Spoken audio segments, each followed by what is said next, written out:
interesting looking.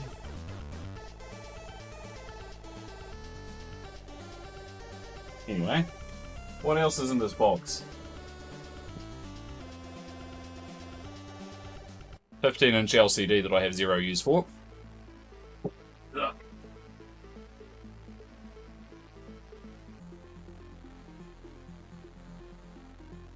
Fun speaker.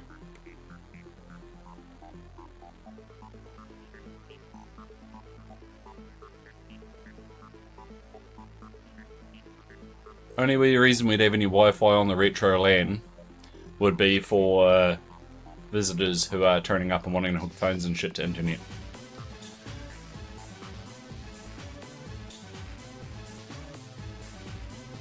Right, now we get into the meat and veg of this lot.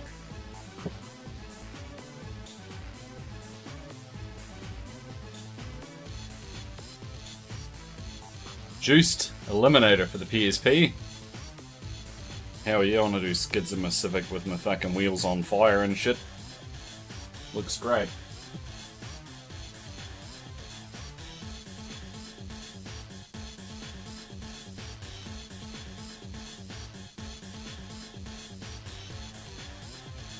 Windows 95 OSR 2 with a handwritten key on the front of it, because that's how you do it.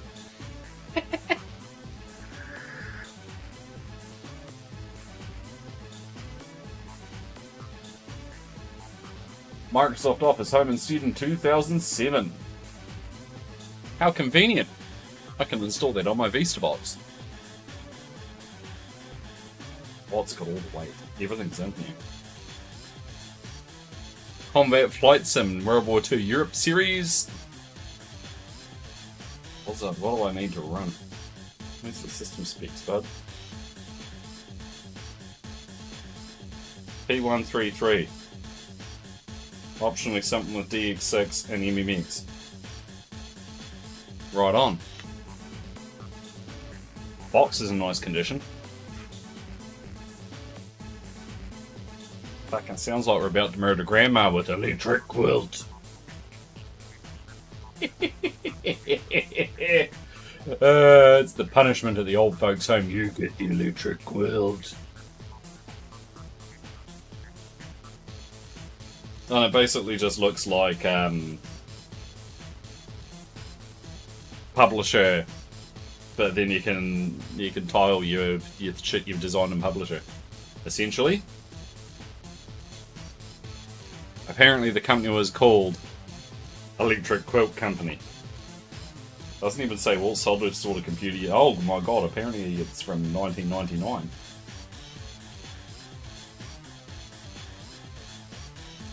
Holy fuck! You want it? Oh, I can hook you up, brother. What's all this shit in here? This box is super heavy.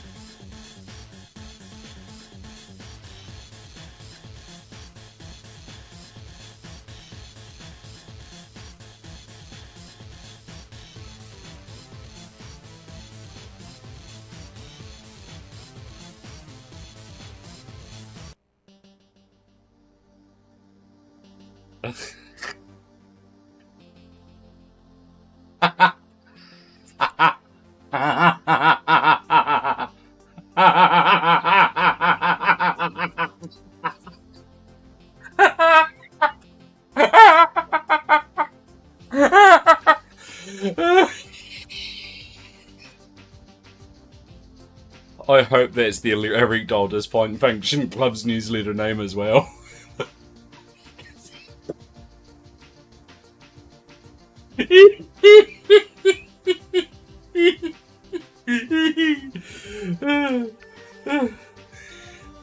So it comes with your own copy of the Floppy Gazette.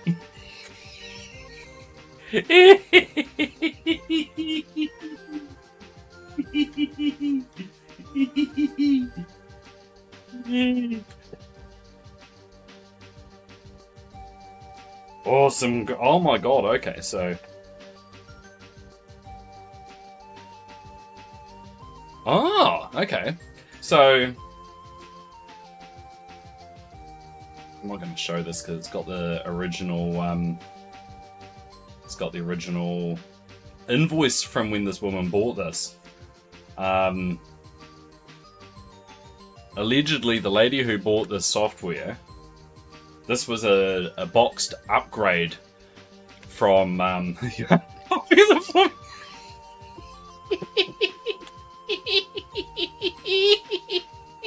it is.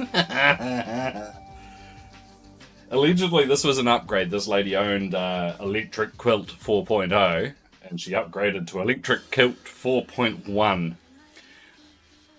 But allegedly, the box still says 4.0, even though you bought 4.1. This is addressed in this hand-printed letter that's signed by the owner of the company she bought it from, with its extremely, extremely specific name of the company. The company was called Awesome Graphics. This invoice is dated 14th of January 1999. It was $135 in pre-Y2K money for an upgrade for Electric Quilt. I don't know about you, but my TNT2 didn't cost that much in 1999. I'd need the fucking floppy Gazette turf and spent that much on fucking quilting software, I tell you what. Fuck. Important. To install Electric Quilt. Close all programs, including any virus checkers. Place the CD in the drive, double-click My Computer, double-click Control Panel, double-click Add Remove Programs, click on the Install button and follow the instructions. You will need the serial number found on the outside back cover of the Getting Started book. Be sure to click Yes. Okay. Do we have a... Oh, yep, we've got a serial number. Yep, good. You may receive a message saying a read-only file was we're going to attempt to override a read-only file. Make sure you click Yes. Okay. Oh shit, if you bought this thing new, it was $270. Oh, but then if you want the book, is that what that thing is? Maybe it's the design cookbook.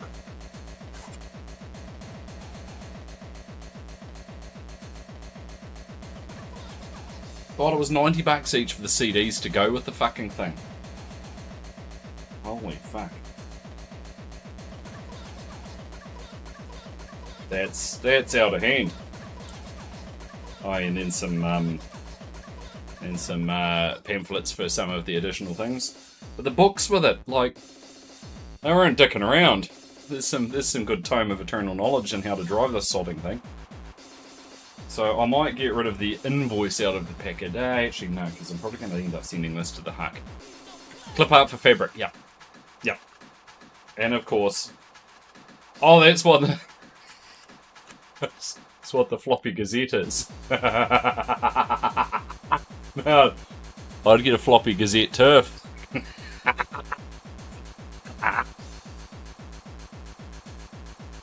Oh god, there's like fucking murder mystery quizzes about fucking...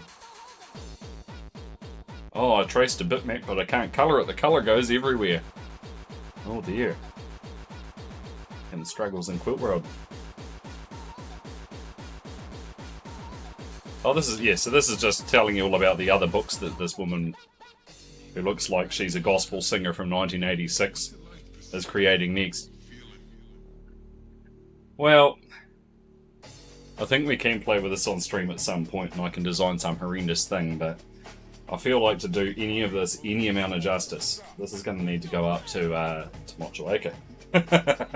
Because I need someone who actually knows how you would practically apply this stuff to do the playing with it. If I do it, it's mostly going to be for tits and pickles. But that's all very complete, and I'm sure somewhere someone would love it.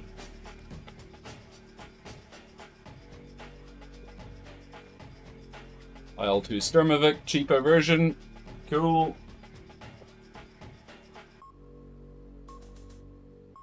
Can't read under that sticker what that says.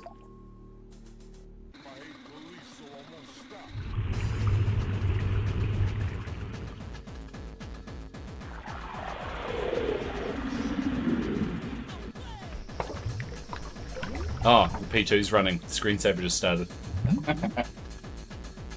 Over 50 holes of the cheapest, shittest mini golf game. Ah, I can tell you what those are. We might play mini golf tonight yet.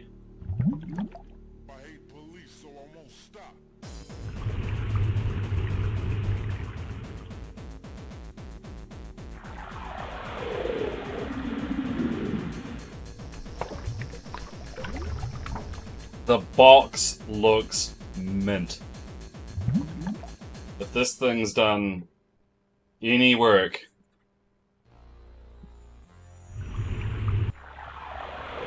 oh no, there's a little bit of dust on it. Game port version, no adapter included. Half the discs and stuff may not be in there.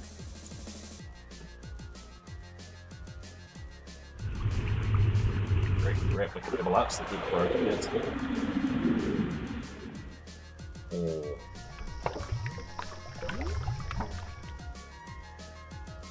Oh, that's quite nice. Oh, hello. Hello? I mean, it looks like a Precision Pro to me. It looks like a P Pro. But you flip it upside down. So it must be quite early, because it says Sidewinder 3D Pro Plus. So this is actually a pressing from before it got its new name. Huh. Well, there's no Remus here.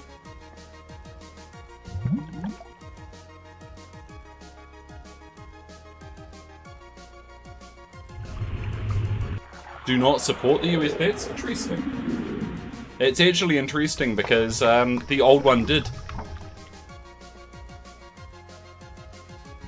There's the EULA for it, and there's the manual for it.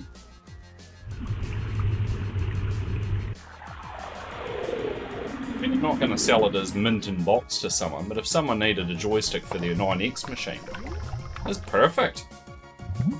It'd be bloody wonderful for a romp on an early flight sim or combat flight sim. The Sturmovik. Bloody ideal. Bloody ideal. That's quite cool. Quite nice. Hey Ento. Can I interest you in a copy of the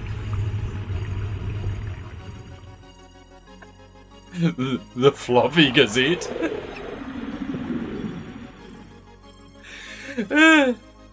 There's a Floppy Gazette.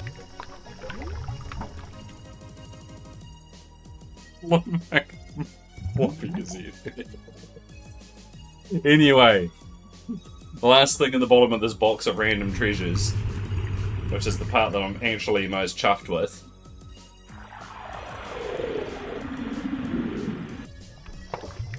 Shrink-wrapped Battlefield 42 and Medal of Honor Allied Assault, which he bought for the price I paid for that whole box of stuff. No one ever bothered to open it. And it is literally the standard mid-case versions of both games. I'm fucking chuffed with that. Apparently, that's the only thing anyone had actually messaged him about, is I want that Battlefield 42. And they were like, I'll give you $10 for just that. I don't want any of the rest of it. Piss off, I won't take any of the rest of it. I only want that for $10. And I'm like, be fucked. I want all of it. And for some reason, there's a Roadshow warranty registration card.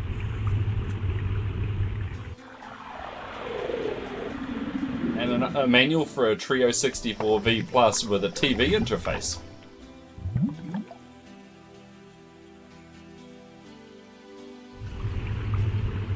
Now the Floppy Gazette, Ento.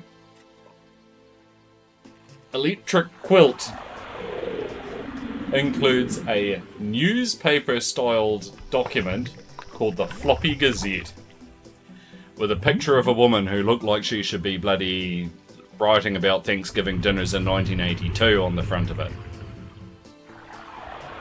Like, no fucking shit, the floppy gazette. Ooh, yeah, Satana.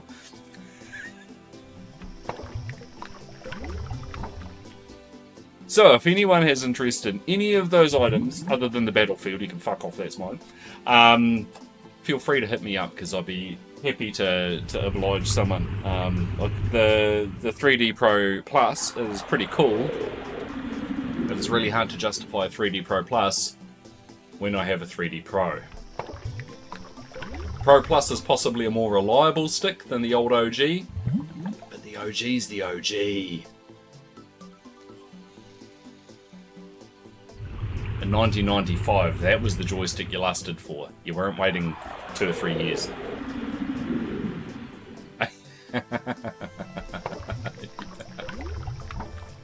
Oh, now the picture's actually gone out anyway.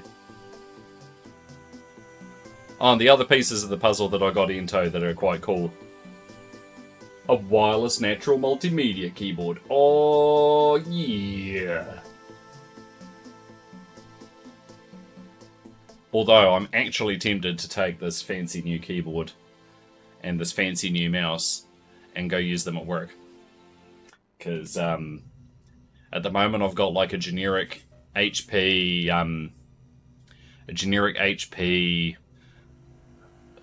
no, it's not even HP, it's a generic Acer OEM mouse that I went and stole from Need Nerd because my basic optical mouse finally died at bloody 5 million miles of mileage later.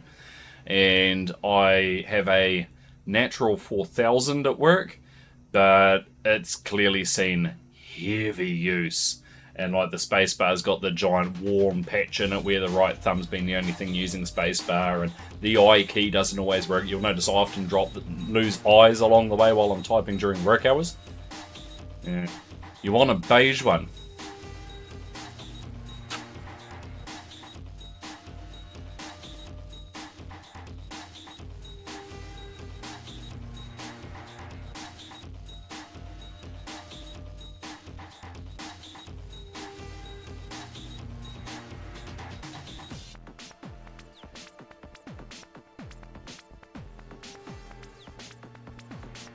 You maybe don't want one as grubby as mine, of course.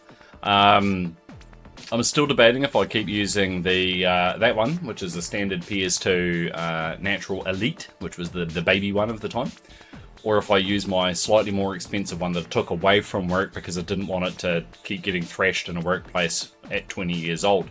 My other one is it's a Microsoft Natural Pro, which is the one with the built-in USB 1.1 hub in the back of it, and it was beautiful.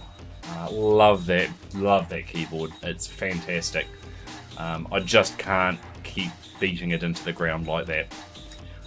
It needs to either get put back into use or go to a new home. So if you were going to use that, you'd be wanting to run it on something that can use the USB ports. So something with 98 or ME would be ideal for it. I think the Pro is from about when ME dropped. The cool thing with the Pro is that it's actually USB and PS2. So the PS2 ones would be the original Natural, the Natural Elite, and the Natural Pro. Then you go to the multimedia, which is the wireless multimedia, and then to the 4000. But no, I'm very happy with that. I'm glad that these are all working.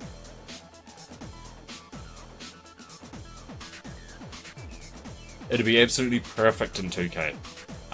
The Pro does have multimedia buttons.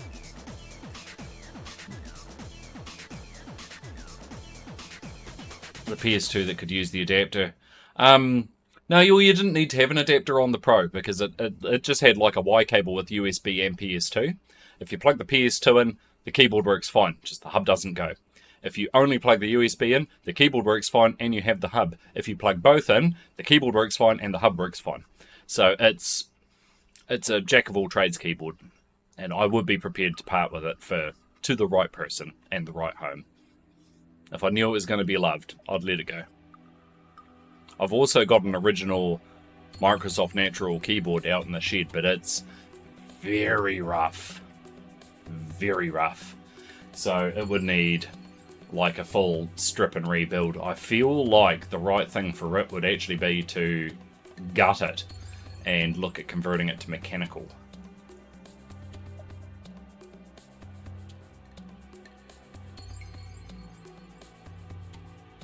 Which PS2 HP multimedia keyboard though, because they've made lots of them.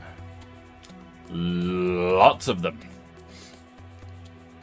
And they do have amnesia. Yeah, they don't carry drivers going back that far anymore. You'd have to go use like the Wayback Machine to figure out what the file name was, and then go grab that. Right, well, I'm going to get this big stupid box out of my room, and then I think we might we could play some mini golf, and then I could sling a cable in, and we could try out this joystick and play some Sturmovik and play some Combat Flight Sim. I think that's a good spend of error. Is it the weird beige one with a wheel in the top right corner?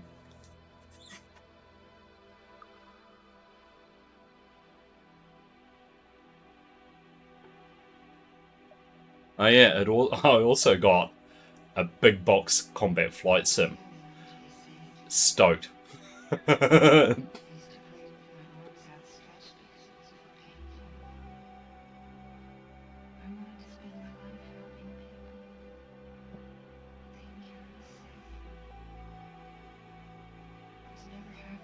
No wheels. Yeah, that's early 98 or 95 era almost.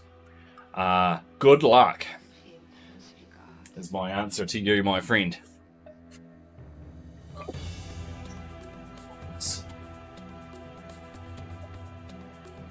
Oh, don't panic about photos. I'm not going anywhere, mate. Oh, right. So the random cardboard box he gave me this machine in says that it's from... Apparently this cardboard box came from PC Company, and it was an AMD Athlon XP 1800 Plus system with a 60 gig hard drive and 256 meg of DDR266 RAM. What a screaming demon. Right. I will.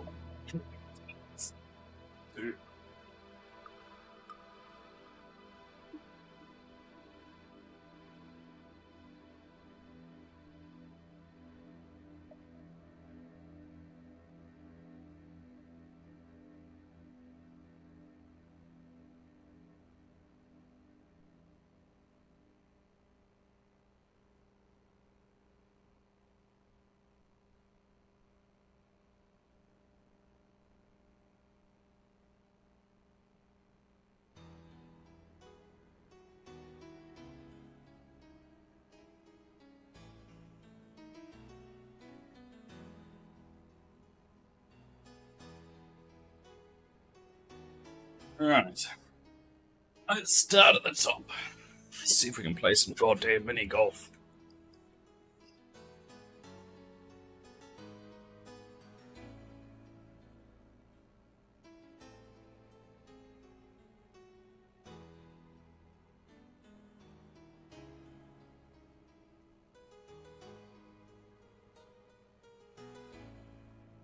System requirements. Pentium 2 500, 64 meg RAM, 100 meg of hard disk space, DirectX 9 compatible graphics card. What? Yeah, all my P2 500s are DX9 compatible. Why wouldn't they be?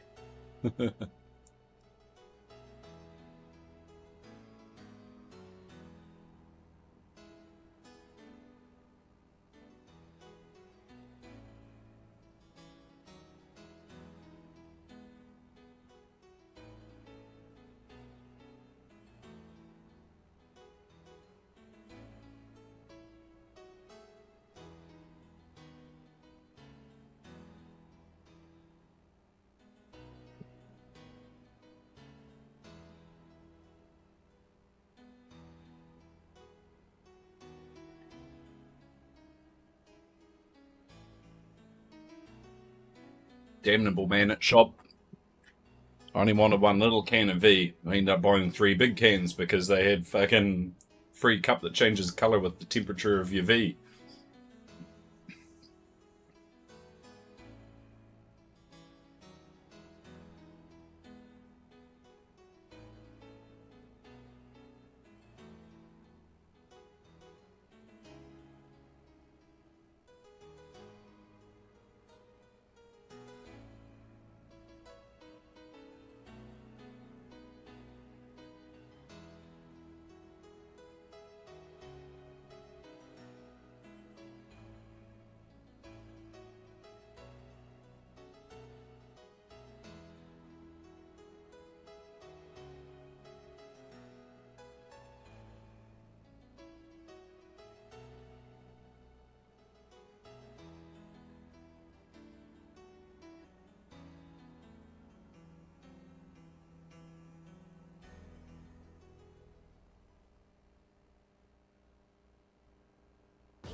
I do have a mouse, yep.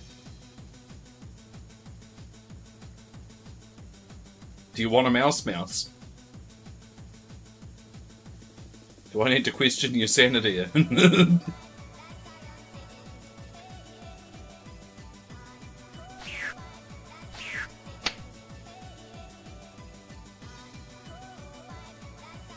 Oh, we've only got the...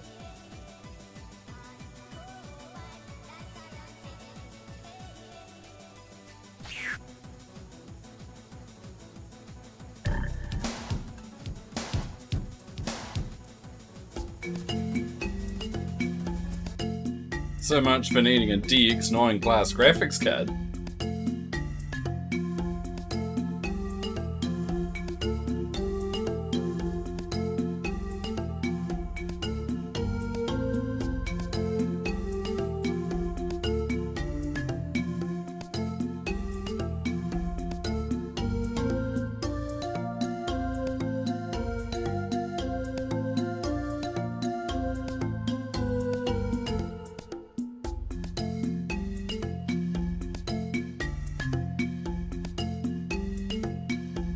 Ah, rectums.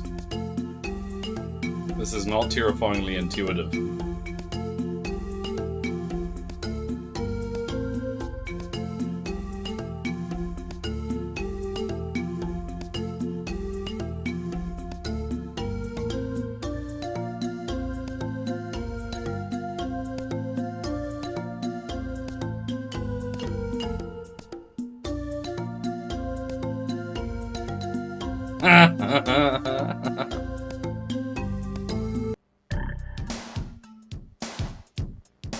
Oh yeah, no, it genuinely has no sound effects.